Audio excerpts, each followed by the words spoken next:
இந்த entire SIR is illegal. ஏன்னா RB ஆக்டில் வந்து ரெப்ரசன்டேஷன் ஆஃப் பீப்புள்ஸ் ஆக்டில் என்ன சொல்லியிருக்குன்னா, ஏதாவது ஒரு தொகுதியிலோ அல்லது ஒரு தொகுதியின் குறிப்பிட்ட சில பகுதிகளிலோ நீங்கள் ஸ்பெஷல் இன்டென்சிவ் ரோல் பண்ணலாம்.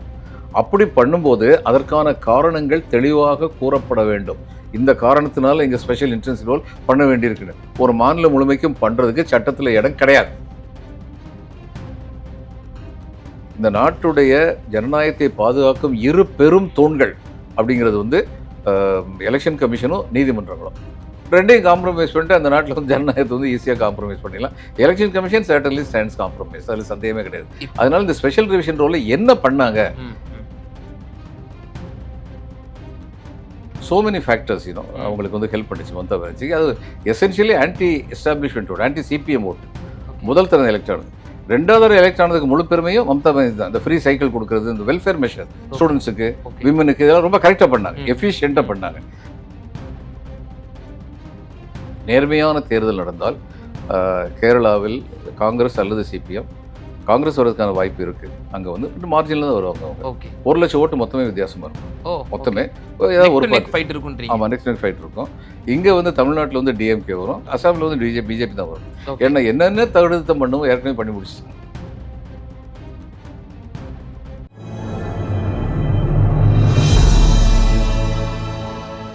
தமிழ் நியூஸ் நேயர்கள் கண்வணக்கம். இன்றைய சிறப்பு நேர்காணலில் நம்மோடு இணைந்திருப்பவர் ஓய்வு பெற்ற ஐஏஎஸ் அதிகாரி, அரசியல் திறனாய்வாளர், மரியாதைக்குரிய பாலச்சந்திரன் ஐஏஎஸ் சார். சார் வணக்கம்.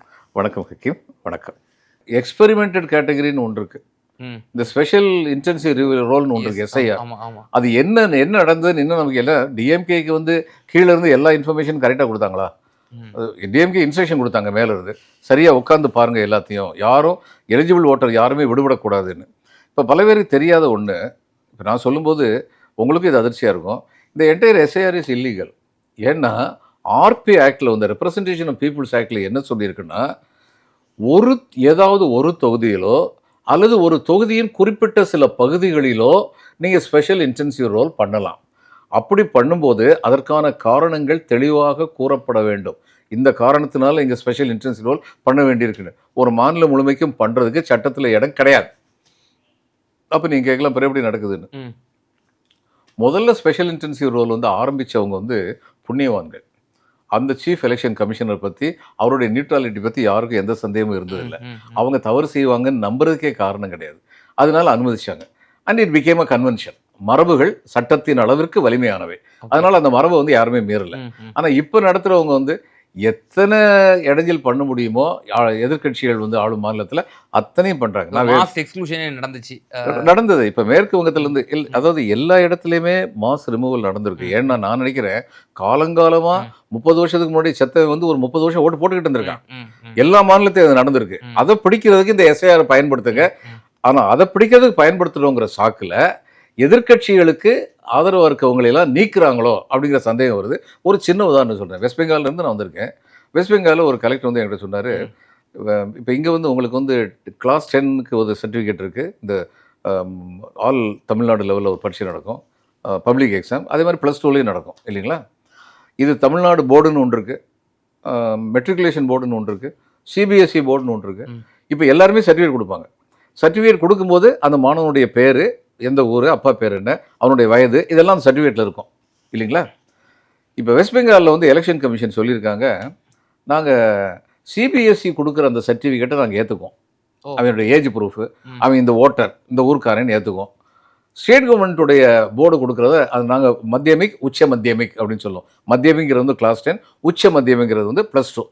அதை நாங்கள் ஏற்றுக்க மாட்டோம். இது என்ன நியாயம்? இதில் என்ன நியாயம் இருக்குது? இது மாதிரி எத்தனையோ சொல்லலாம். அவங்க பண்ணுறது வேணும்னே பண்ணுறது.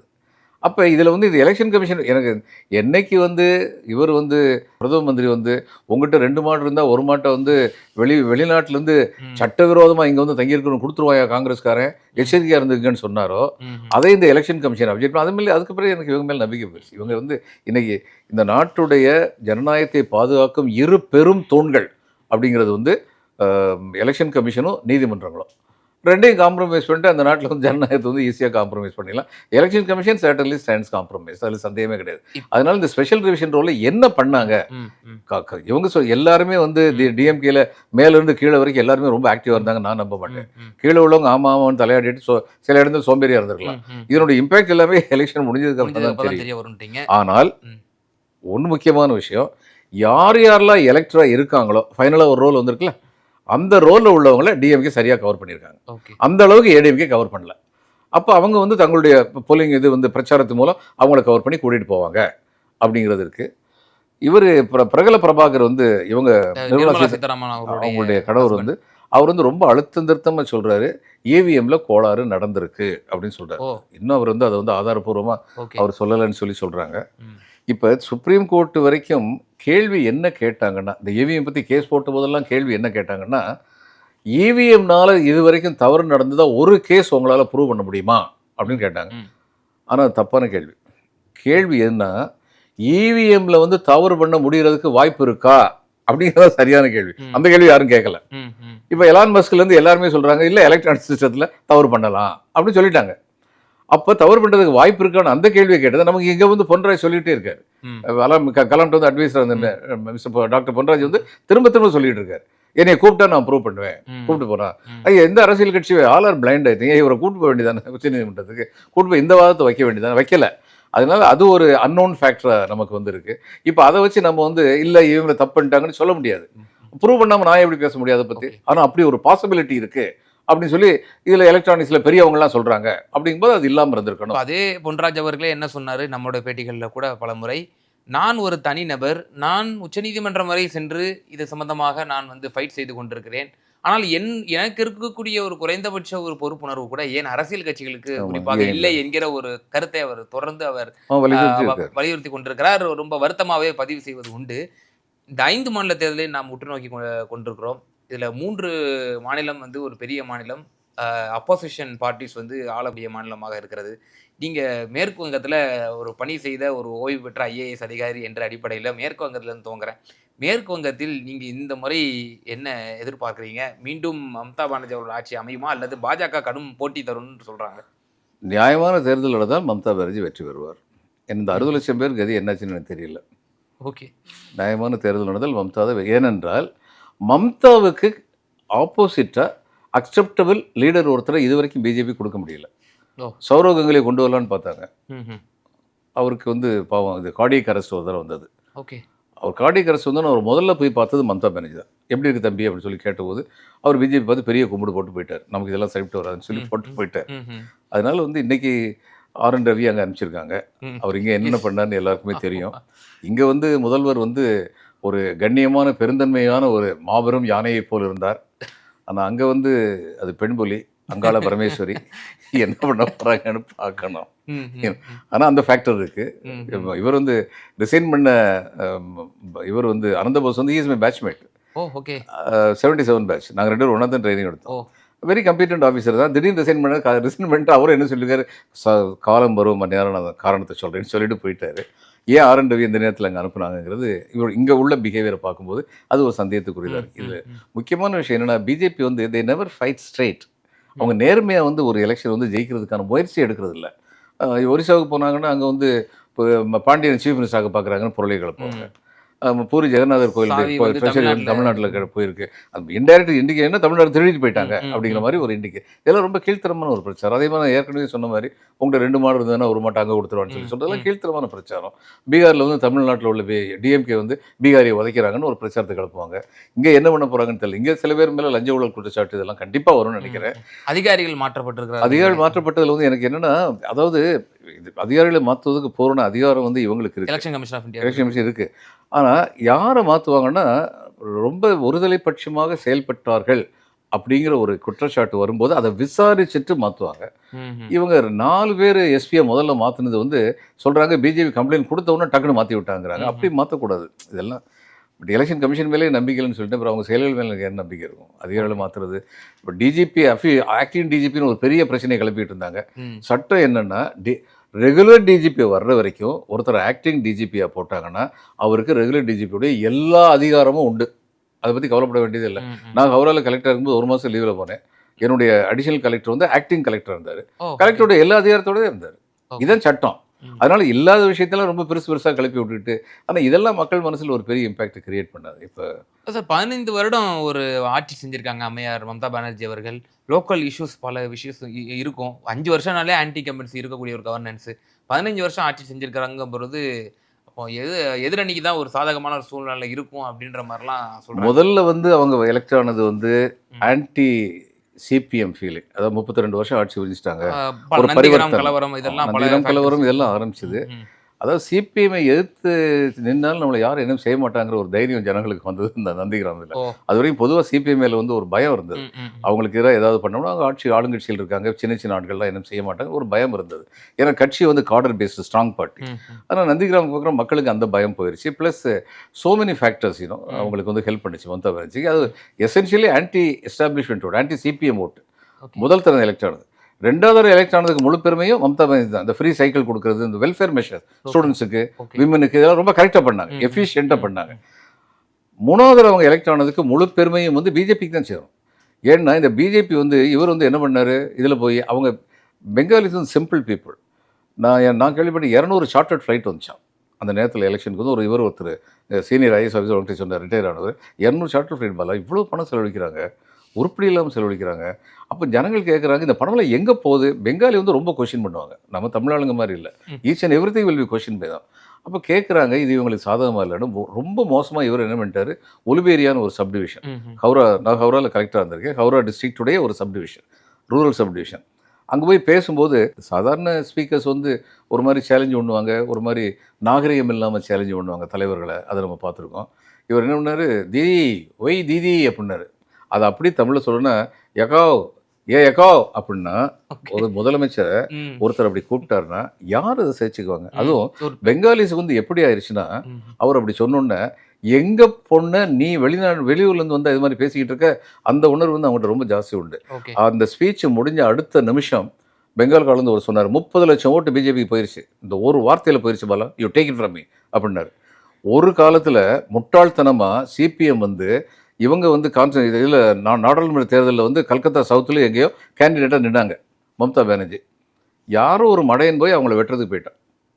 வெட்டுறதுக்குன்னு போய் தவறி போய் கையில் வந்து அந்த வெட்டு விழுந்தது. ஓ. அன்னைக்கு வந்து நான் சொன்னேன், மம்தாவை இனிமே யாரும் அவங்க உயிரோடு இருக்க வரைக்கும் தோக்கடிக்க முடியாது. ஏன்னா பெங்காலிஸுக்கு அது பிடிக்காது. ஒரு ஓகே. பெண்ணை போய் அது மாதிரி போய் அட்டாக் பண்ணுறது பிடிக்காது. அதுக்கப்புறம் இன்னொன்று என்னென்னா, அவங்க வந்து அவங்களுடைய சொந்தக்காரங்களை பற்றியெல்லாம் லஞ்ச ஊழல் குற்றச்சாட்டில் இருக்காங்க. அவங்க இன்னும் ஹவாய் செப்பல் போட்டுக்கிட்டு காட்டன் சாரி உடுத்திக்கிட்டு ம், ம். அவங்க சிம்பிளாக தான் இருக்காங்க. ம், ம். ஜெயலலிதாவுக்கும் அவங்களுக்கும் உள்ள மிகப்பெரிய வேறுபாடுனா, ஜெயலலிதா அம்மையார் வந்து ரொம்ப ஆடம்பரத்தை விரும்பினவங்க. ஏன்னா மம்தா அது மாதிரி இல்லை, ரொம்ப சிம்பிளாக தான் இருக்காங்க. இலகுவா அணுக முடியாது அவங்கள. ஆமாம், அது ஒன்று. இப்போ வந்து என்னென்னா இவங்களும் ரொம்ப எளிதாக அணுகலாம் மம்தா எளிதா பானர்ஜி. அணுகலாம். ஆமாம், எஸ், எஸ், எஸ். இவர் என்னுடைய தங்கராஜ்னு சொல்லி என்னுடைய கர்நாடகா கார்டர் பேட்ச்மேட் தான் இவங்களுக்கு பிஎஸ்ஸாக இருந்தார். ம், இதில் விமன் அண்ட் சைல்டு டெவலப்மெண்ட்டில் வந்து இவங்க மினிஸ்டர் இருந்தபோது ஓ. கல்கத்தா போயிருக்காங்க. ஓகே. கல்கத்தாவில் இவங்க 2 பேரும் போயிட்டு இருக்காங்க, காரில் போய்கிட்டு இருக்காங்க. அந்நேரம் டிஎம்சியுடைய ஒரு ஊர்வலம் போகுது. ம், ம். மம்தா என்ன பண்ணாங்க, இவர்கிட்ட நீங்கள் கெஸ்ட் ஹவுஸுக்கு போங்கன்னு சொல்லிட்டு காரை விட்டு இறங்கி ஊர்வலத்துக்கு போயிட்டாங்க. ஓ. அந்த அளவுக்கு ஓ. தன்னுடைய கட்சி மேலே பற்றுள்ளவங்க, Such a மக்கள்கிட்ட வந்து simple lady. ரொம்ப easily approachable okay, lady okay, okay. அப்படிங்கிற பேர் உண்டு. இப்போ வந்து நீங்கள் கேட்டதுங்களா 15 வருஷம் அவங்க 15 ஆண்டதுக்கு வருஷம் காரணம் அதான் பாருங்க. கடைசி இதில் பிஜேபி ஹெல்ப்பில் 2/3 மெஜாரிட்டி வந்துருச்சு அவங்களுக்கு, ம். பிஜேபி பண்ண கோளாறுனால. ம், ம். இப்பயும் பிஜேபி அந்த கோளாறு பண்ணுறாங்க அப்படிங்கிறதுனால மக்களுக்கு வந்து பிஜேபி மேலே அப்படி ஒன்றும் பெரிய பாசம் கிடையாது. இதில் வந்து மம்தா மேலே உள்ள அதிருப்தியை விட பிஜேபி மேலே உள்ள வெறுப்பு வந்து மக்களோட, அங்க they are very very religious. ம். ஹிந்து மகாசபையை ஆரம்பித்தது சோம்நாத் சட்டர்ஜின்னு ஒரு பெரிய சிபிஎம் எம்பி இருந்தார். அவங்க அப்பா மிஸ்டர் சட்டர்ஜி வீட்டில் உட்காந்து தான் ஹிந்து மகாசபாவே கல்கத்தாவில் தான் கூட்டம் நடந்தது. ஓகே. அந்த அளவுக்கு அவங்க ரிலிஜியஸ் பீப்புள். ம், ம். ஆனால் there is a difference between Hindu and Hindutva. அவங்களுக்கு இந்த ரிலிஜியஸ் ஃபெனட்டிசம் வந்து பிடிக்கிறது இல்லை. அவங்களுடைய இதெல்லாம் விழாக்கள்லாம் வந்து பெரிய காளி பூஜாலாம் நடத்துகிறாங்கல்ல, ம், ம். They're not religious function, they're social function. Okay. காளிக்கு வந்து இது அஸ்ட்ரோனட் மாதிரி ட்ரெஸ் போட்டு வச்சுருப்பாங்க, காளி எப்படி பறந்து போகிறாங்க, ஓ. அதனால ஒரு சந்தோஷமாக பார்ப்பாங்க. ஓகே. ஒரு நம்ம ஊரில் அப்படி போட்டால் சரி காளி அவமதிச்சிட்டாங்கம்பாங்க, அவங்க அது மாதிரி நினைக்கிறது இல்லை. ம், ம். ஸோ இந்த மாதிரி காரணங்கள்லாம் இருக்குது. இன்னைக்கு தேதிக்கு நான் மறுபடியும் சொல்கிறேன், இன்னைக்கு தேதிக்கு நேர்மையான தேர்தல் நடந்தால் கேரளாவில் காங்கிரஸ் அல்லது சிபிஎம், காங்கிரஸ் வர்றதுக்கான வாய்ப்பு இருக்குது. அங்கே வந்து மார்ஜினில் தான் வருவாங்க அவங்க. ஓகே. 1 லட்சம் ஓட்டு மொத்தமே வித்தியாசமாக இருக்கும். ஓ. மொத்தமே ஓகே. ஏதாவது ஒரு neck to neck party. Fight இருக்குன்றீங்க. ஆமாம், நெக்ஸ்ட் ஃபைட் இருக்கும். இங்கே வந்து தமிழ்நாட்டில் வந்து டிஎம்கே வரும், ம். இதில் வந்து இவங்க வருவாங்க. அசாம்ல வெஸ்ட் பெங்கால், அசாமில் வந்து பிஜேபி தான் வரும். ஓகே. ஏன்னா என்னென்ன தகுதித்தம் பண்ணுமோ ஏற்கனவே பண்ணி முடிச்சிட்டாங்க. ம், ம், ம். அவங்க தான் வரும்.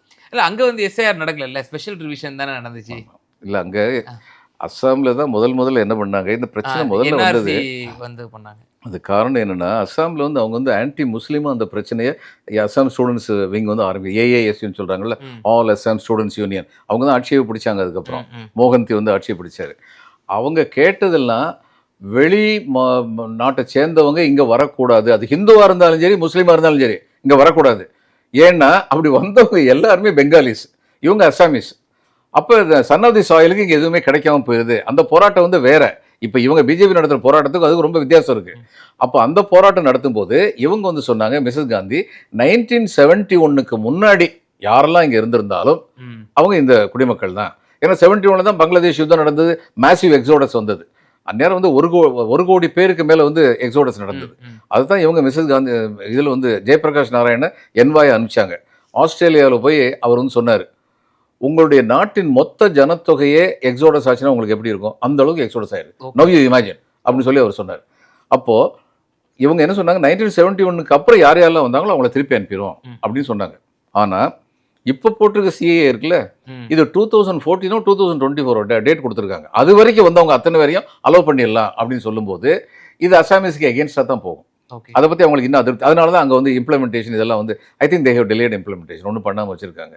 அந்த இது பண்ண முயற்சி பண்ணும்போது தனியாக கேம்பஸ் எல்லாம் வைக்கும்போது ம், ம். பிஎஸ்எஃப் இருந்து நாட்டுக்காக போராட்டம் பண்ண ஒருத்தர் வந்து இவர் இந்தியன் கிடையாது, ஒரு வெளியே கிடையாது. சொல்லலாம் ஈவன் வந்து.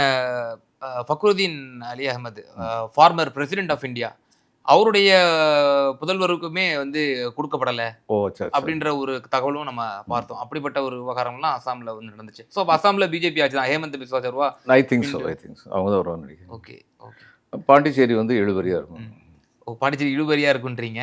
எனக்கு இதுல முக்கியமான இறுதியான ஒரே ஒரு கேள்வி. வெஸ்ட் பெங்கால்ல காங்கிரஸ் தனித்து போட்டி என்று அறிவித்திருக்கிறது. இது பிஜேபிக்கு சாதகமாக போகும் இல்லை போகாது. காங்கிரஸ் இன்னைக்கு எந்த வயசும் கிடையாது.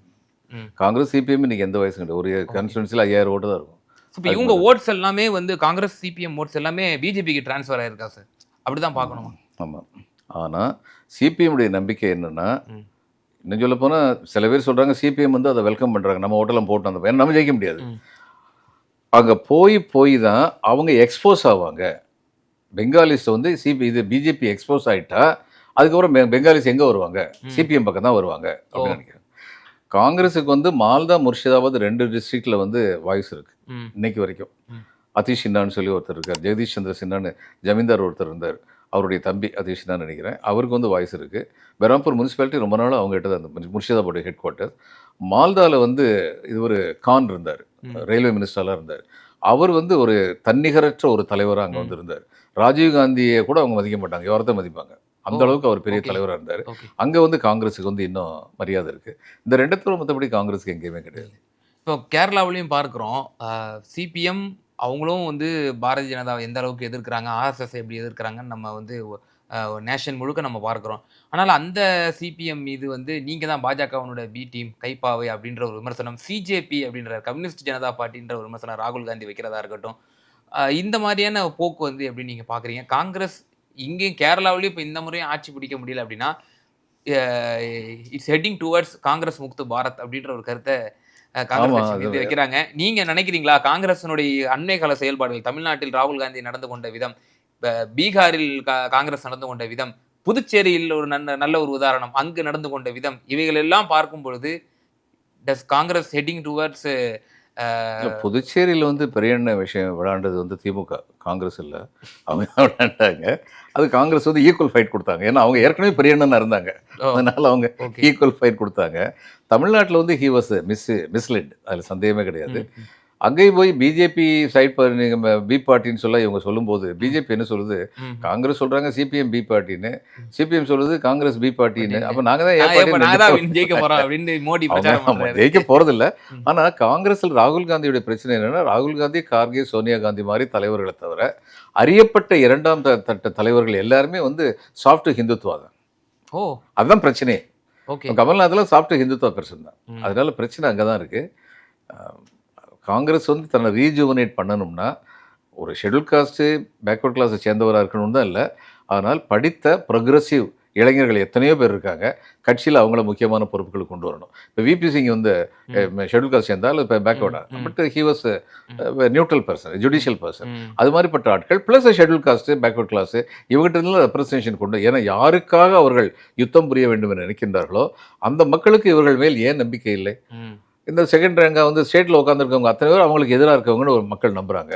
அதனால காங்கிரஸ் வந்து அப்படி தன்னைத்தானே வந்து ரீஇன்வென்ட் பண்ணணும், இல்லைன்னா அவங்களுக்கு கஷ்டம்தான்.